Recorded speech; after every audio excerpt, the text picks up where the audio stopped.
si vous voulez, pour qu'il y ait un projet écologiste et humaniste, que moi j'appelle de mes voeux depuis longtemps, mais pour qu'il puisse être désiré et désirable, on ne peut pas l'amener comme ça sur un tissu social complètement fracturé.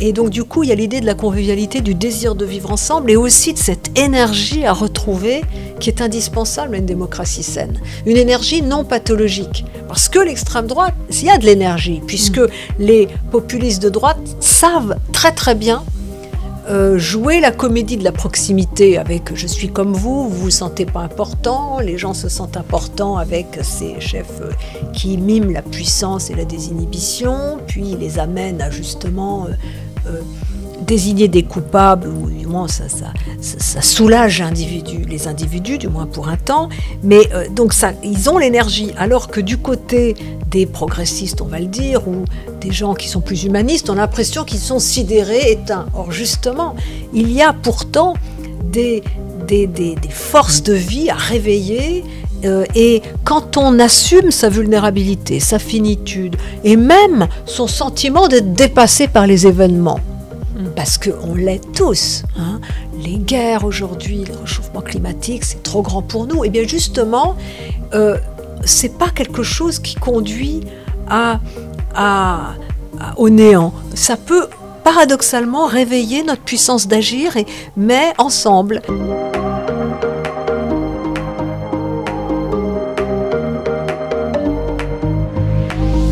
Alors bonjour Corinne Pelluchon. Bonjour. Bonjour, je suis très heureuse de vous recevoir pour L'Étincelle, un podcast qui cherche à mieux comprendre le monde qui nous entoure. C'est un immense plaisir de vous accueillir aujourd'hui. Vous êtes philosophe, spécialiste d'éthique appliquée de philosophie politique, et vos travaux explorent les liens entre démocratie, écologie et considérations éthiques. Vous avez notamment écrit sur l'éthique du vivant et sur la manière dont nos institutions et nos rapports sociaux peuvent être repensés à travers une philosophie de la vulnérabilité. Vous publiez aujourd'hui La démocratie sans emprise ou La puissance du féminin aux éditions Paille au Rivage, un ouvrage qui propose une lecture originale des mécanismes psychiques et politiques qui sous-tendent la montée des extrêmes et la crise démocratique actuelle. Tout est bon ? Merci. Vous êtes une philosophe qui explore notre manière de vivre et de ressentir le monde dans nos corps, ce qu'on appelle la phénoménologie, si je ne me trompe pas. Vous appliquez cette approche aux crises démocratiques actuelles, en particulier à l'influence de l'extrême droite sur la psyché humaine. En quoi cette perspective, du coup, de l'impact d'un mouvement politique sur notre corps, elle permet de comprendre les dynamiques politiques actuelles ? Alors ce livre-là, que j'ai écrit pour un grand public, explore en effet les ressorts inconscients du vote pour l'extrême droite. Donc j'essaie de montrer d'abord que les personnes qui votent aujourd'hui pour l'extrême droite, eh bien, sont en fait manipulées par ceux que les pères fondateurs de l'école de Francfort, dans les années 40, notamment Léo Leventhal, appelaient des prophètes du mensonge, qui exploitent le sentiment qu'ont les personnes d'être perdues, d'éprouver une sorte de malaise social qui a plusieurs causes structurelles, économiques, sociales. Les gens se sentent insignifiants, dépassés par les événements, pas importants, superflus.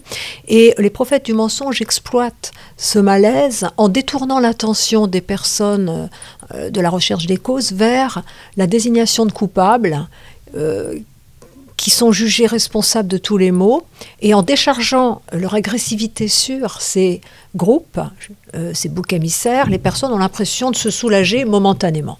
Mais moi, ce que j'essaie de montrer, c'est qu'il y a une vulnérabilité particulière aujourd'hui aux solutions autoritaires et au néofascisme, et le but, les 3 premiers chapitres de cet ouvrage, où il y a le diagnostic, les 3 dernières, il y a le remède, eh bien, je montre que l'intrigue qui se noue entre les prophètes du mensonge ou les populistes d'extrême droite et la population est une relation d'emprise qui, justement, va utiliser la fragilité psychique, les blessures narcissiques des personnes qui, justement, se sentent dépossédées de toute initiative dans ce monde complexe.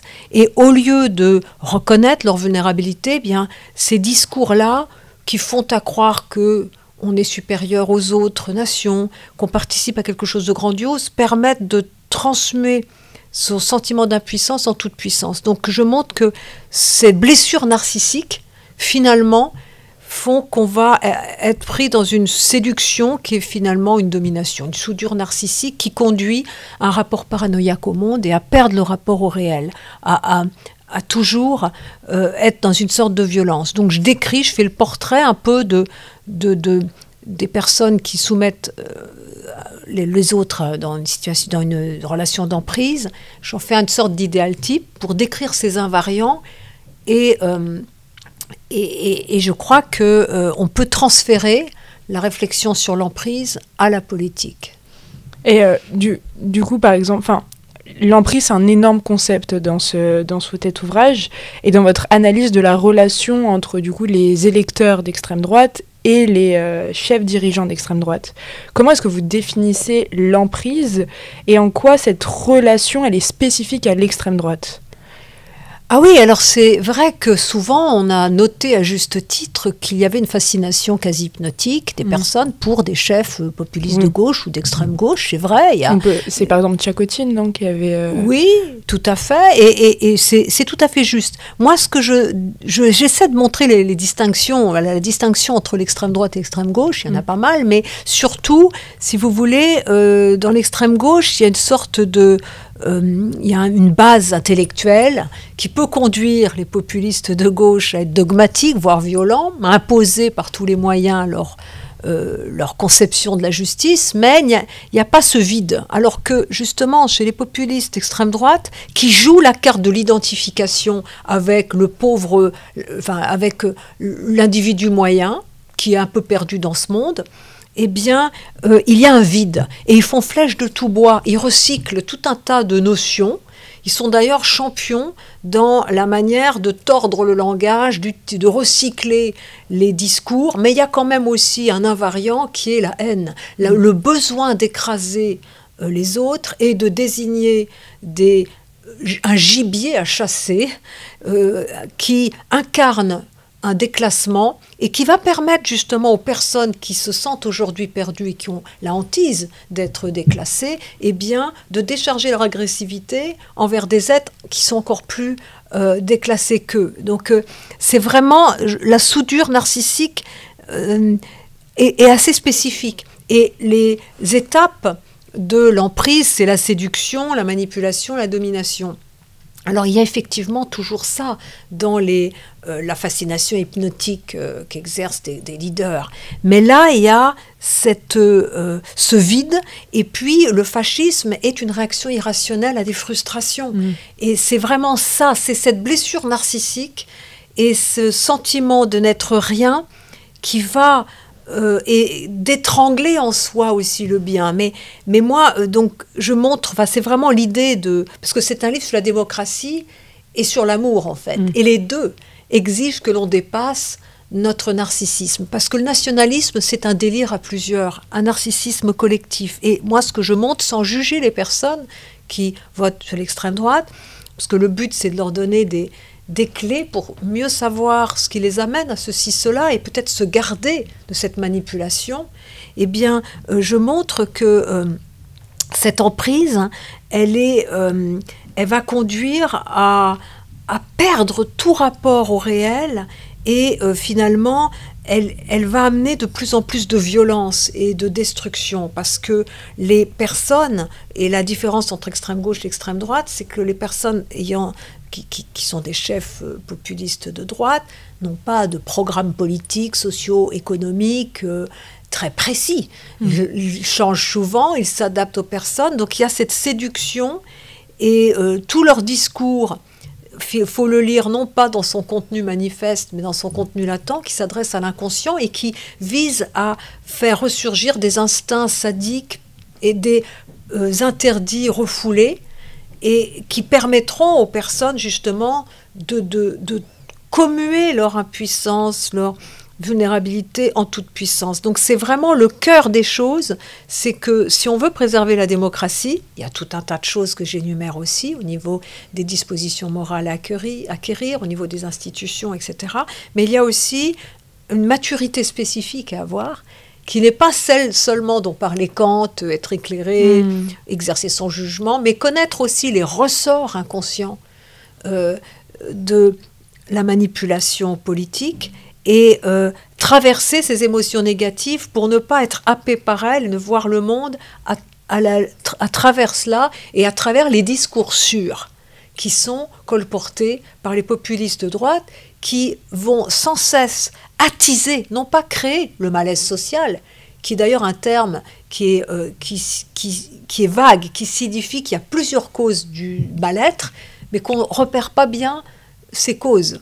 Et du coup, c'est comme une maladie chronique, on se sent toujours mal. Et c'est vrai qu'aujourd'hui, le capitalisme, les technologies, l'effondrement des repères traditionnels soumettent les individus à un stress majeur qui fait que peu d'entre nous trouvent leur place, se sentent importants, beaucoup se sentent superflus et dépassés par les événements, impuissants.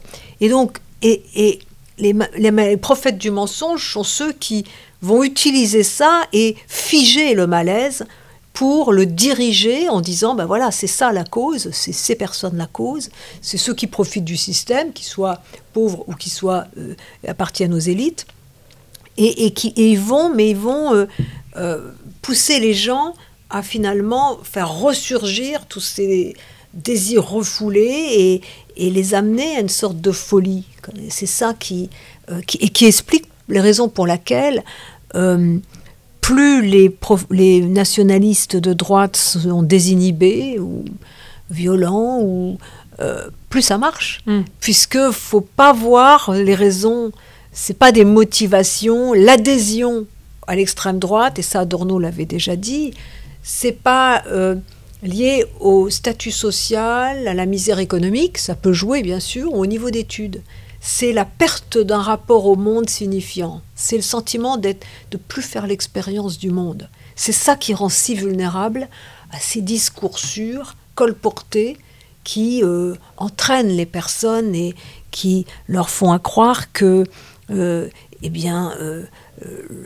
leader, en plus, qui mime la puissance, leur permet d'éprouver une sorte de puissance par procuration, d'où cette fascination hypnotique, mais qui les conduit assez vite à la perte, comme dans la relation d'emprise. Au début, on a l'impression d'avoir trouvé la perle rare, et la personne qui comble son besoin d'amour et de reconnaissance qui était frustrée, et puis très vite, à coup d'injonctions contradictoires, de flatteries et d'insultes, de mélange des genres, on va douter de tout et de tous, et être conduit à une sorte de solitude intérieure ou en tout cas à perdre son jugement, son rapport au monde et ce malaise ou ces frustrations qu'on appelle toujours d'autres frustrations vont étrangler en soi tout amour de l'autre et toute capacité à avoir un rapport à l'altérité. C'est ça que je décris.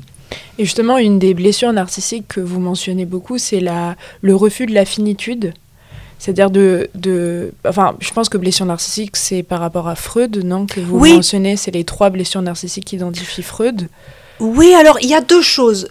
Si vous voulez, il y a des blessures narcissiques. Bon, toute blessure narcissique qui n'est pas travaillée conduit à l'agressivité. Et il y a les blessures narcissiques liées à notre monde, à des facteurs socio-économiques. Et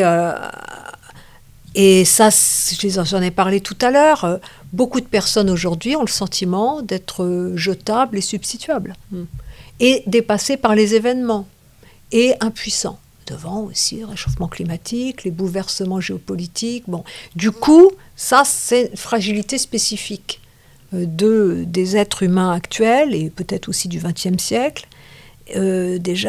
aux solutions autoritaires et totalitaires. Il y a aussi une fragilité, en tout cas, il y a une raison plus ontologique, on va dire, qui est liée à notre finitude. C'est vrai que, et dans un livre précédent, L'être et la mer, pour un existentialisme écologique, j'avais insisté, dans toute une partie, sur la terreur que suscite en nous la perspective de notre mortalité. Le fait que le fait d'être mortel, la conscience qu'on va mourir et le sentiment de radical abandon et d'impuissance que cette perspective génère, c'est tellement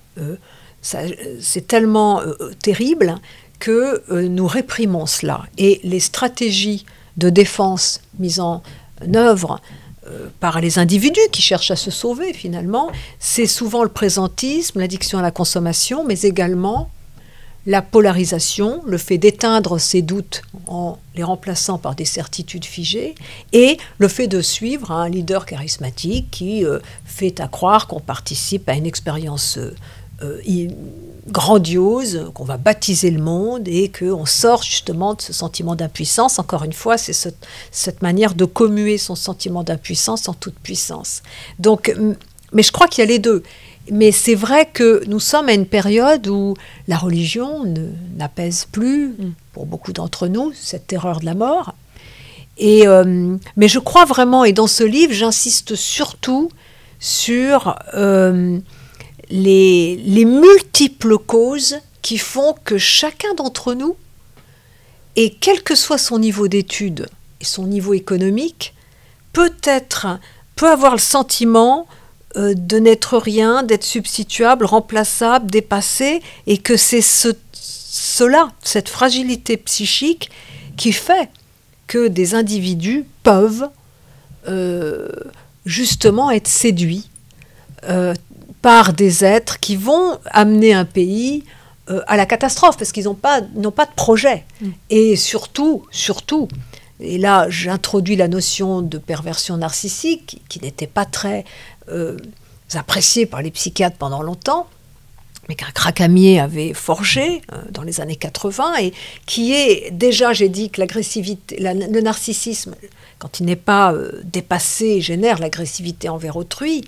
Mais là, le pervers narcissique est quelqu'un qui a besoin d'écraser autrui, de l'humilier, pour évacuer ses conflits internes. Donc c'est toujours le fait de ne pas traverser la négativité qui explique la violence, mais là, c'est en plus le besoin d'écraser autrui pour exister, et donc c'est une manière de faire l'économie de ces conflits internes, et les gens qui ont besoin de dominer autrui sans cesse, c'est vrai que ce sont des gens qui, ils ont besoin pour exister de voir un autre s'effondrer, parce que c'est comme ça qu'ils maintiennent leur psychisme, qu'ils évitent la dépression et l'effondrement. Donc l'emprise, c'est une relation entre deux personnes qui ont la même blessure narcissique, mais tandis qu'il y en a un qui a besoin d'écraser autrui, et en général un autrui qui va le mettre en valeur, qui lui permettra de gravir les échelons, il a besoin d'écraser autrui pour exister,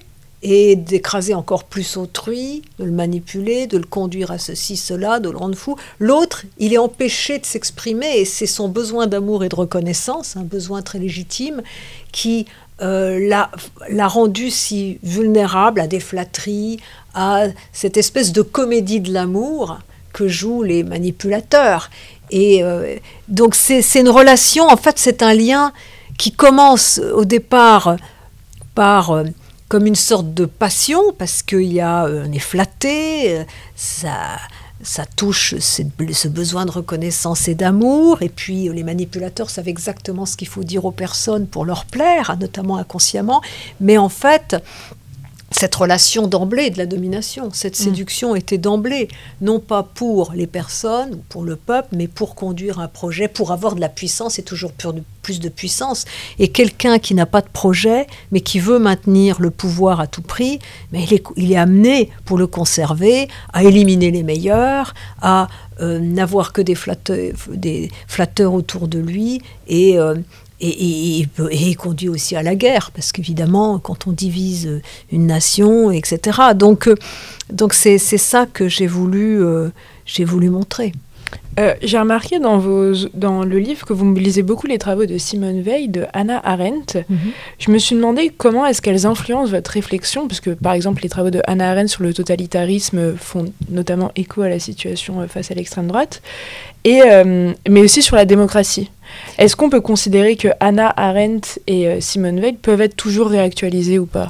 Alors là, ce travail-là, je montre, si vous voulez, qu'il y a un avilissement de la démocratie qui est aussi un des facteurs de cette réussite, si je puis dire, des populistes de droite. Bon, bien sûr, le travail de Hannah Arendt est immense. Là, dans ce livre-là, c'est plutôt son travail dans Conditions de l'homme moderne sur la naissance.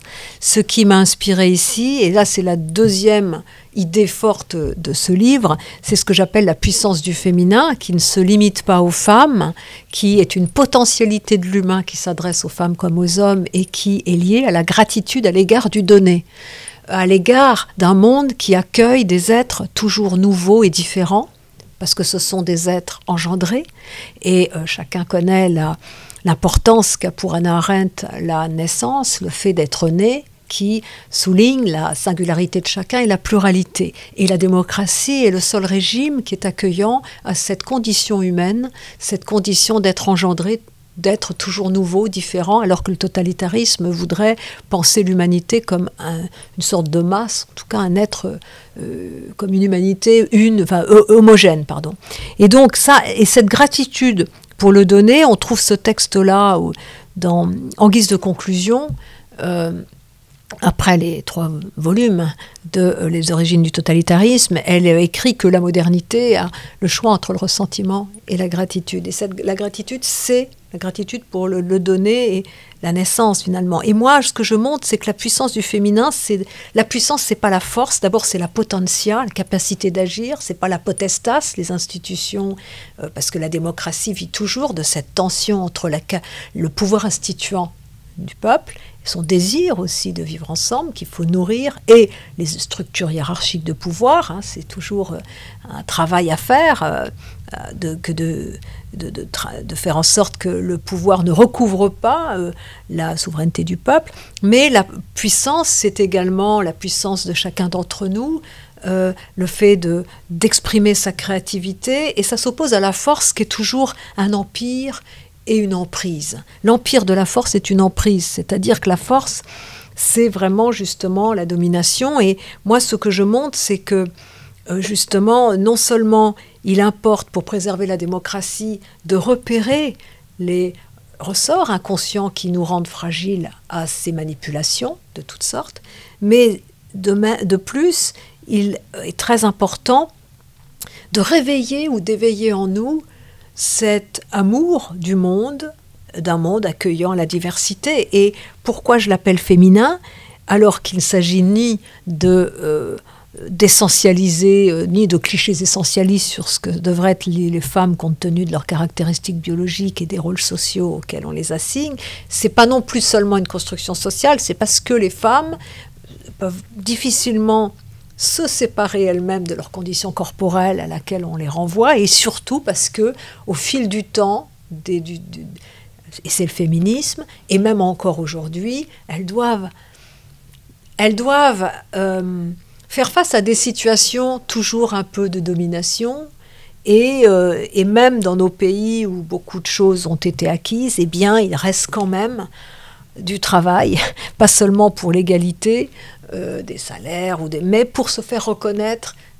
Et du coup, les femmes, même dans les situations d'oppression, elles ont aussi, notamment quand elles ont des enfants, mais elles sont obligées de parier sur la vie. Elles ne peuvent pas abandonner et s'abandonner au cynisme, parce qu'il s'agit d'amener des êtres à s'épanouir, à achever leur naissance. Et donc, dans les pays, quand on voit des femmes qui ont plein d'enfants, qui ont des situations de pauvreté, malgré tout, ce sont des reines. Elles arrivent malgré tout à parier pour la vie. Et donc, à la fin, dans La puissance du féminin, donc chapitre qui donne son titre, une partie du titre au livre, je fais un peu cette image de femmes de plusieurs niveaux, plusieurs milieux sociaux, plusieurs régions du monde qui forment comme un mouvement social qui est la traduction de cette puissance du féminin qu'il s'agit de revitaliser. Parce que la démocratie, souvent, si vous voulez, pour qu'il y ait un projet écologiste et humaniste, que moi j'appelle de mes voeux depuis longtemps, mais pour qu'il puisse être désiré et désirable, on ne peut pas l'amener comme ça sur un tissu social complètement fracturé Et donc, du coup, il y a l'idée de la convivialité, du désir de vivre ensemble et aussi de cette énergie à retrouver qui est indispensable à une démocratie saine. Une énergie non pathologique. Parce que l'extrême droite, il y a de l'énergie, puisque les populistes de droite savent très très bien jouer la comédie de la proximité avec « je suis comme vous vous sentez pas important », les gens se sentent importants avec ces chefs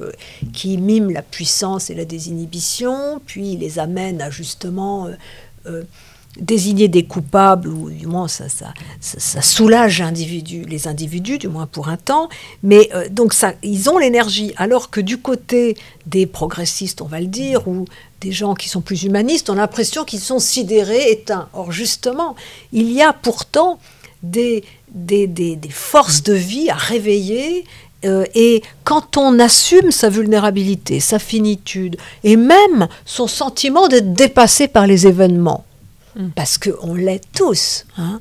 Les guerres aujourd'hui, le réchauffement climatique, c'est trop grand pour nous. Et bien justement, c'est pas quelque chose qui conduit au néant. Ça peut paradoxalement réveiller notre puissance d'agir, mais ensemble. Et au lieu de figer le malaise en désignant des coupables, ça va nous amener à faire un inventaire pour essayer d'identifier les causes multiples de nos problèmes dans ce monde complexe, essayer d'y répondre, mais aussi voir aussi les ressources que nous avons. Et c'est ça, mais les réveiller. Donc, dans ce livre, j'ai à la fois essayé de donner des clés pour que chacun repère en amont les autocrates, ceux qui ne sont pas capables de jouer les règles du jeu, qu'il s'agisse de la droite ou de la gauche démocratique, de voir les invariants et la rhétorique propre à l'extrême droite dans tous les pays, parce que je cite ni Le Pen ni Trump, mais il y a quelques invariants. Moi, j'amène l'idée d'une emprise, parce que c'est assez terrible quand même de voir des gens qui tombent qui vont voter pour des aides qui vont amener à des catastrophes politiques et géopolitiques et économiques. Et comme dans la vie d'ailleurs, il y a un empoisonnement des institutions par certaines personnes parfois, et là il faut lever un tabou. Il y a des personnes qui justement sont absolument toxiques dès qu'elles ont du pouvoir, parce que leur moi flambe, et voilà. Mais elles peuvent sont tout à fait aptes, comme de vrais prédateurs, à voir la fragilité des autres et à savoir comment créer une relation de proximité qui fait accroire à la victime qu'elle a rencontré la perle rare. Mais elle va, cette victime, perdre tout alors que l'autre va s'enrichir. C'est justement la spécificité du manipulateur, c'est que justement il ne peut exister qu'en prenant, qu'en prenant aux autres leurs biens, en empoisonnant leur psychisme, et voilà. Et puis en décrivant cet idéal type de manière un peu littéraire, je me disais que chacun peut voir si ça lui correspond. Et puis après, donc dans les 3 derniers chapitres, c'est vrai, je crois qu'il est important de voir que la démocratie, aujourd'hui, elle est attaquée pour ce qui fait sa valeur ajoutée. C'est-à-dire le fait que c'est un régime ouvert à l'incertitude, à l'imprévisibilité, au fait que le sens, il n'est pas donné une fois pour toutes, il est à construire. Et en plus, là, on est plusieurs, donc dans le pluralisme, donc il y a une institution a posteriori du bien commun par l'encadrement de la conflictualité. Ça demande des dispositions morales et des règles à adopter quand on délibère dans les parlements, et certains politiques ne sont pas à la hauteur, c'est clair. Et puis, ça demande aussi une maturité spécifique et pour appréhender l'incertitude, qui est aussi quelque chose de difficile. Mais on peut tout à fait, et là encore, je reviens à ce thème de la maturité psychique qui est demandée aux citoyens, aux citoyennes d'aujourd'hui, qui est de faire cet effort de réflexivité qui n'est pas seulement intellectuel, mais de connaissance de sa fragilité et d'acceptation de ses limites. Et c'est finalement extrêmement libérateur. Et alors Simone Veil, elle a... Le dernier texte, La puissance du féminin, est un texte en fait sur la guerre. Simone Veil, qui est morte à 35 ans, la philosophe Simone Veil, elle a dans l'Iliade ou le poème de la force écrit un texte magnifique sur la guerre. Et elle dit la force, quand on est soumis à la force, on n'a plus de limites. Et on croit qu'on est plus fort que les autres. On perd son jugement. Et donc, moi, je voulais faire un texte sur la puissance. Comment retrouver sa puissance d'agir, une puissance qui n'est pas une potentia, qui est une puissance d'agir, mais qui n'est pas domination, qui n'a pas besoin d'écraser autrui et qui est une réplique à la force. Parce que je trouve qu'aujourd'hui, celles et ceux qui critiquent la domination et qui critiquent la force ou les empires reconduisent la domination et adoptent souvent un ton martial, qui donc atteste la même pétrification de l'âme. C'est une expression, pétrification de l'âme, qu'on trouve chez Simone Veil.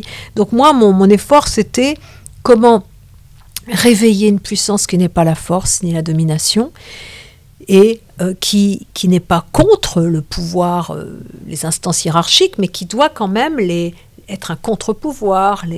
Et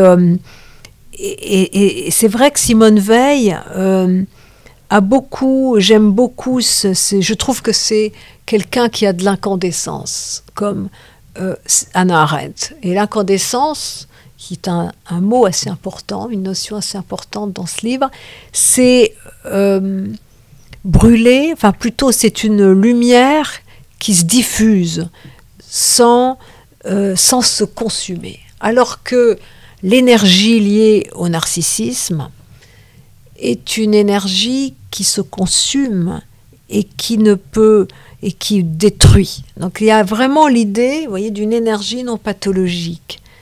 Et c'est ça, l'incandescence. Et du coup, si je comprends bien, en fait, pour retrouver sa puissance, il faut accepter sa vulnérabilité. Ah oui, ça c'est sûr. Vous savez, ça c'est sûr. Accepter sa mortalité, sa vulnérabilité. Non, parce que les personnes qui n'acceptent pas leur finitude ou leur vulnérabilité ou leur difficulté à comprendre le monde d'aujourd'hui vont être les proies de manipulateurs qui vont leur faire croire que il y a une idéologie simplificatrice qui va résoudre tout, que certains groupes sont responsables de tous les malheurs, voilà. Et c'est donc paradoxalement l'acceptation de sa faillibilité, de ses limites, de sa vulnérabilité, voire de son sentiment de déréliction, de plus tellement se retrouver dans ce monde, eh bien, est la condition de la liberté et de la lucidité. Et sans cela, on reste prisonnier de ces démons et on fait payer à la société et aux autres, eh bien justement, ces failles narcissiques non travaillées. C'est de toute façon classique. Et il y a un texte que j'ai mis en exergue qui est de Erich Fromm, lui-même appartenant à la théorie critique appelée École de Francfort. Il dit il y a une disproportion entre les moyens techniques que nous avons aujourd'hui et la maturité. On n'a pas beaucoup de maturité. Et il dit si nous ne dépassons pas le narcissisme individuel et collectif, il faut s'attendre à des catastrophes. Et je crois que c'est vraiment pas une vue de l'esprit aujourd'hui, dans beaucoup d'institutions et à la tête de beaucoup d'États, il y a quand même des personnalités qui ne brillent pas par leur capacité à accepter leurs limites, leur faillibilité et à rechercher la manière de réveiller les puissances de vie pour éteindre le feu et l'empire et l'emprise de la force. Donc, et je crois que vraiment, en tout cas pour moi, c'était comme un devoir de me mettre un peu au service ou de puiser dans ma culture politique, parce que moi j'ai fait ma thèse il y a bien longtemps sur Léo Strauss, donc sur l'effondrement de la République de Weimar dans l'Allemagne nazie, et pourquoi Et donc j'ai lu beaucoup, Wilhelm Reich aussi dans son texte « Écoute petit homme », quand il montre pourquoi un peuple comme ça a suivi finalement cette bande de gens qui au départ n'étaient pas très structurés, quoi. Et, comment ils ont étranglé en eux tout sens, tout amour de l'humanité. Perdre l'amour de l'humanité, ça peut sembler assez facile, mais surtout c'est très dangereux au bout d'un certain temps. Donc il y a Donc moi, j'ai voulu mettre au service mon savoir et aussi mon expérience pour non pas juger les gens qui votent pour l'extrême droite. En France, il y en a à peu près 30%. Je ne vais pas me mettre à juger 30% de personnes. Mais aussi pour donner juste des clés, pour que chacun puisse voir où il en est et savoir qu'il y a quand même des invariants du discours de l'extrême droite et d'une stratégie. Et la décrire de la manière à la fois conceptuelle et parfois avec un récit, un peu charnel, quoi, pour qu'on comprenne. Et puis aussi pour dire que la démocratie n'est pas foutue, mais c'est un régime qu'on critique parce qu'il fait sa valeur ajoutée, à savoir le fait que elle repose sur l'institution a posteriori du bien commun, qui est difficile à trouver, qui est fragile, et même elle repose sur la confiance, parce que c'est pas des algorithmes qui peuvent décider de tout. Il y a donc, et du coup, et puis elle repose sur des paris, des principes, pas des valeurs. Donc ça, c'est aussi des choses que j'ai voulu rappeler de la manière la plus simple possible, et puis appeler, moi, ce que j'appelle une politique de la considération. C'est vrai que l'écologie, c'est pas seulement les arbres, le réchauffement climatique, l'érosion de la biodiversité, c'est une autre manière de vivre et de prendre part à un monde où on n'est pas tout seul. Et je montre l'importance de la prise de conscience de la finitude, des limites de la planète, de nos limites, du temps limité pour justement décider de restructuration économique à faire. Et c'est aussi l'idée que les choix maintenant vont s'exercer devant des possibles non illimités. Donc du coup, il y a l'acceptation des limites, elle est vraiment importante. Et les limites, c'est vraiment une notion, la limite, très importante quand on veut penser la place qu'on fait aux autres, l'écologie et la démocratie, et qu'on veut éviter la toute-puissance. Puisque la toute-puissance, la démesure, c'est des symptômes, finalement, mais c'est lié au fait que les gens, c'est pour ça que je les juge pas, chacun veut se sauver, quoi. Chacun veut évacuer ce sentiment horrible, très inconfortable d'être dépassé par les événements, d'être remplaçable, d'être jetable, d'être superflu, et d'être le jouet de forces plus grandes que lui dans un système politique qui échoue qui n'a pas tout à fait tenu ses promesses de justice, de solidarité. Donc voilà, donc je pense que faut pas dire les gens qui votent d'extrême droite sont fous, sont débiles, il y a des raisons, mais qui expliquent ce malaise énorme que chacun fait avec, et un malaise, la notion de malaise social qui renvoie à Freud, malaise dans la civilisation, Unhagen, c'est le même mot utilisé par Leventhal et par Freud, ça veut dire que c'est un vécu subjectif, mais d'un malaise qui est lié à plusieurs causes qu'on n'identifie pas vraiment, et puis qu'il faudrait identifier, mais qui sont multiples. Et du coup, c'est ça qui fait que les gens éprouvent toujours un sentiment de mal-être et éprouvent le sentiment de ne pas être reconnus, voire d'être méprisés par les pouvoirs en place et les élites. Et ça, voilà, faut partir de ça, mais voir comment ça peut être exploité, et pour le mal, non seulement d'une population, d'un pays, voilà, parce que la destructivité qui est vraiment au cœur de la perversion narcissique, de la manipulation, de l'emprise, ça ne peut conduire qu'à la destruction des personnes, du pays, des institutions, de tout. Ça, c'est parce que et vraiment là, c'est vrai que beaucoup disent, oui, entre l'extrême gauche et l'extrême droite, il n'y a pas de différence. Il y en a quand même. Il y en a quand même les pires de l'extrême gauche qu'ont donné Staline, les goulags, et c'est horrible. Enfin, je veux dire, il faut relire l'archipel du goulag, on voit que, bon, c'est vraiment, la réalité dépasse la fiction, quoi. Mais l'extrême gauche, il y a un contenu, tout ça. Là, il y a un vide, le fascisme et l'exploitation irrationnelle de frustration. Et pour l'exploiter, pour que ça tienne, il faut de plus en plus de manipulation, de violence, de paranoïa. Paranoïa. En fait, on surcrée du malaise sur le malaise. On va gratter la plaie et on va attiser. Mais de toute façon, c'est très facile d'amener une personne qui ne se sent pas bien à à se sentir encore moins bien. C'est-à-dire que la clé, en fait, c'est quoi? C'est la réflexivité. Alors, vous me direz, c'est pas nouveau, Kant le disait, c'est les Lumières, penser par toi-même. Oui, mais sauf que là, c'est pas seulement intellectuel. Il y a un travail sur soi-même, un travail de compréhension des ressorts psychiques et aussi de déculpabilisation. Se sentir perdu dans un monde comme aujourd'hui, dans le monde d'aujourd'hui, pardon, c'est quand même, c'est plutôt... Enfin, je veux dire, c'est une expérience courante. Nous, la vie contemporaine, l'atomisation de notre vie, même en particulier dans les grandes villes, mais pas seulement, ça nous prive d'une relation authentique à nous-mêmes. Le monde semble froid et muet.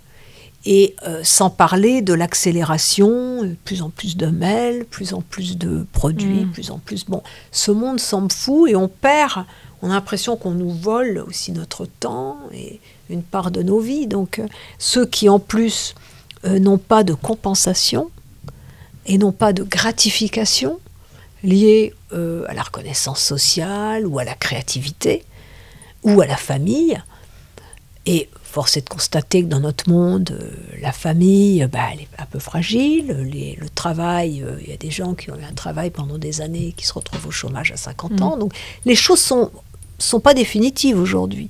Donc tout ça, ça fait que les êtres sont pas bien, sont en colère. Et c'est ces fragilités-là que dans la vie comme en politique, c'est ça qui est exploité. Et qui, justement, qui peut conduire à la catastrophe. Oui, et justement, une des clés que vous donnez pour dépasser ce malaise social qui est social, mais aussi du coup psychique, qui rentre dans l'individu, vous parlez d'existentialisme écologique, comme vous avez mentionné précédemment, que vous avez conceptualisé dans l'ouvrage L'être et la mer. En fait, de ce que j'ai compris, l'existentialisme écologique, c'est une manière de repenser notre rapport avec du coup le monde de la nature, enfin la nature en général, mais aussi avec le monde social. Est-ce que vous pouvez définir ça, s'il vous plaît? Oui, alors c'est vrai que l'existentialisme écologique, c'est moi j'avais dans le livre précédent, Les Lettres et la mer, pour un existentialisme écologique, j'ai réactualisé l'existentialisme, qui est un courant divers, qui a eu son heure de gloire en France en particulier après la guerre, avec Simone de Beauvoir et Jean-Paul Sartre, mais pas que, Heidegger aussi. Bon. Et qui tient à un couple de notions, le fait qu'on accepte de reconnaître que l'existence a priori n'a pas de sens, qu'elle en a par nos choix, donc le lien entre la contingence et la liberté, entre la facticité de notre existence et la responsabilité, entre la finitude, justement, la conscience de la finitude et la possibilité d'avoir un rapport authentique à soi, au monde et aux autres, bon, même si ça ne va pas de soi, comme je l'ai dit, puisque la mort, d'abord, génère une terreur et pousse à la répression de cette terreur. Et puis, sentiment d'absurde qui conduit non au nihilisme, mais plutôt à l'engagement. Mais moi, j'ai montré que l'existentialisme était une philosophie du courage, parce qu'on acceptait cette incertitude, cette déréliction. On en fait une chance, d'une certaine manière, mais que c'était bien parce que l'existentialisme invitait à mesurer l'ambivalence de l'humain. À la fois ses forces de vie, sa capacité à se transcender, ce côté sublime, mais en même temps, le fait qu'il peut, justement, l'humain, qui a besoin d'exister au-delà de lui-même, peut être la proie, enfin, le démon de lui-même, mais tomber dans ce que le philosophe tchèque Patočka appellera des crues orgiaques, c'est-à-dire la folie, quoi. Ou les folies à plusieurs, le fanatisme, le totalitarisme, etc. Mais moi, je l'ai quand même un peu modifié, cet existentialisme, puisque celui de Sartre était assez volontariste, je suis ce que je fais, et anthropocentriste, pas tellement les animaux, et moi je montre que l'écologie exige d'enrichir cet existentialisme avec l'idée que la liberté, c'est évidemment fondamental, mais notre corporéité et la matérialité de notre existence, le fait que nous mangeons, que nous vivons quelque part, et que nous avons toujours un impact sur les autres, y compris sur les animaux, et bien tout ça ça fait que on n'est pas comme un empire dans un empire. Donc il y a le sujet qui est relationnel et qui est la condition corporelle et terrestre de l'humain. Mais même, pour moi, l'existentialisme écologique n'est pas seulement un coexistentialisme lié à la cohabitation ou la coexistence avec les autres vivants. Je l'ai décentré radicalement, puisque au lieu de partir d'une ontologie solide, qui est encore celle de Sartre ou de Heidegger, où je parle d'un endroit pour aller là-bas, où l'existence est le projet, bien je pense l'humain à partir de l'eau et de la mer, où je vis, mais où je ne peux pas vivre. Et donc, au lieu de penser seulement la condition terrestre, j'ai pensé la condition submersible de notre planète, sa fragilité, et les deux principes de cette ontologie marine sont l'unité de l'océan et sa préséance sur les terres qui sont comme des îles. Donc, en pensant la fluidité de l'existence et la perspective océanique, où on ne voit plus les autres et la mer à partir de nos côtes et de nous-mêmes, mais on se voit en plongeant dans le sans-fond de l'existence et en voyant le monde à partir de l'océan, eh bien, on est ramené à la fragilité de notre existence, mais aussi à des catégories que je mets des structures de l'existence, une manière de concevoir la condition humaine, où moi j'insiste beaucoup sur justement notre immersion dans un monde plus vieux, plus vaste que nous-mêmes, qui rappelle la notion de monde commun qu'on trouve chez Hannah Arendt, cette transcendance dans l'immanence, où j'arrive dans un monde comme en naissant, plus vieux, plus vaste que moi, et pour moi il est fait des générations passées, présentes, futures, et du patrimoine naturel et culturel, mais chaque interprétation, chaque œuvre, chaque action est une flottaison, on émerge un peu à partir de cette mer qui est à la fois la mémoire, l'immémorial, la mort, la vie, source de naissance mais effrayante, et il y a donc il y a aussi la catégorie de submersion, c'est-à-dire qu'à la fois le fait de plonger, d'approfondir la conscience de son appartenance à un monde plus vieux, plus vaste que soi, d'être relié aux autres vivants, ça ouvre à la conscience écologique, c'est formidable, ça éveille des notions comme la gratitude, la joie, un peu comme chez Spinoza, l'amour du tout change le régime de l'affectivité, fait disparaître le désir de domination, les passions tristes pour étendre un petit peu la subjectivité et amener la joie. Mais en même temps, on éprouve son existence comme transitoire et il y a la possibilité de la submersion, d'être tombé dans des crues orgiaques, dans une sorte de folie, l'invasion de l'inconscient. Et moi, en fait, depuis plus de 20 ans maintenant, j'ai vraiment essayé de travailler sur la démocratie, ce qu'elle présuppose, comment la garder, la consolider, la renforcer, mais également l'écologie et la cause animale. Et je bute sur une contradiction entre la théorie et la pratique, la pensée et l'action. Surtout que maintenant, ce qui n'était pas le cas quand j'ai commencé à travailler sur ces notions, beaucoup de gens, voire de gouvernements, reconnaissent la gravité du réchauffement climatique, mais tant les individus que les pouvoirs publics ont du mal à opérer les transformations dans les styles de vie et dans les modes de production qui sont nécessaires. Quant à la question animale, elle est enfin entrée depuis une dizaine d'années en France dans la sphère publique, mais on attend toujours des politiques courageuses pour améliorer la condition animale. Quant aux personnes, elles sont encore trop nombreuses à avoir des loisirs ou des modes de vie qui impliquent une souffrance animale terrible. Donc, cet écart m'obligeait à comprendre les obstacles à la transition écologique, à un mode de vie moins dominateur, moins déshumanisant. Et donc les ressorts inconscients, il s'agissait aussi de comprendre pourquoi nous, humains, nous travaillons si souvent contre nos intérêts. Et encore une fois, je disais tout à l'heure, les personnes qui se sentent dépassées ou qui ont peur de la mort, elles cherchent à se sauver, à échapper à cette angoisse terrible de n'être rien, de ne pas être important. Parce que nos grands-parents qui croyaient en Dieu, ils avaient le sentiment que leur vie serait justifiée s'ils se conduisaient bien au paradis. Ou ceux qui avaient des philosophies de l'histoire, des engagements. Là, il y a tellement de choses qui volent en éclats, plus l'effondrement aussi de nos rêves et l'obligation qu'impose le réchauffement climatique, impose l'obligation de remettre en question des pans entiers de certitude, et même il y a une précarité de notre civilisation qui est menacée, mais qui aussi semble moins prestigieuse qu'on ne le croyait. Donc tout ça, il y a un coup psychique de ça. Et donc du coup, moi, ce que j'ai compris depuis quelques années maintenant, et ce que j'essaie de faire, c'est de quand même prendre la mesure de l'ambivalence de l'humain, destructivité et caractère sublime, mais aussi de ces ressorts inconscients qui nous poussent finalement, en essayant de nous sauver, à nous perdre. Et aujourd'hui, ça m'est apparu depuis quelques années encore plus important.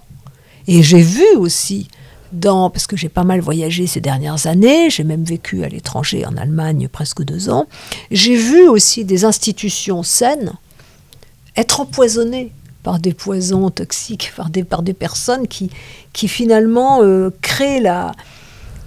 rendent les gens fous dans le travail et détruisent l'institution. Le résultat, c'est toujours la destruction. Hein. Il n'y a pas de vainqueur à la fin. Et donc j'ai vu tout ça et je me suis dit finalement, avec nos grands livres, avec nos grandes idées, on est très très vulnérable à ça. Et puis j'ai vu aussi un autre contraste, et ça je veux le dire, c'est que quand j'allume la télé, comme tout le monde, je vois des discours sur la France, des discours sur les politiques, des discours sur Paris, qui sont tous négatifs.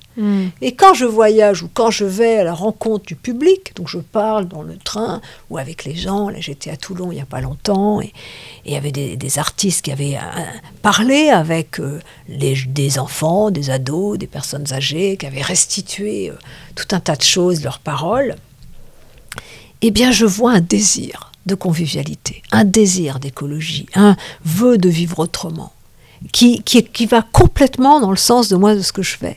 Donc je me dis qu'il y a des discours qui sont comme des poisons, et Simone Veil parlait dans l'enracinement de certaines manières de parler comme de poisons, et des médias qui devraient être des nourritures. Moi, c'est une notion, une nourriture. Moi, c'est une notion, les nourritures, ou la nourriture, que je trouve forte. Je pense que la culture, c'est pas un produit commercial ni une distraction, c'est une nourriture de l'âme.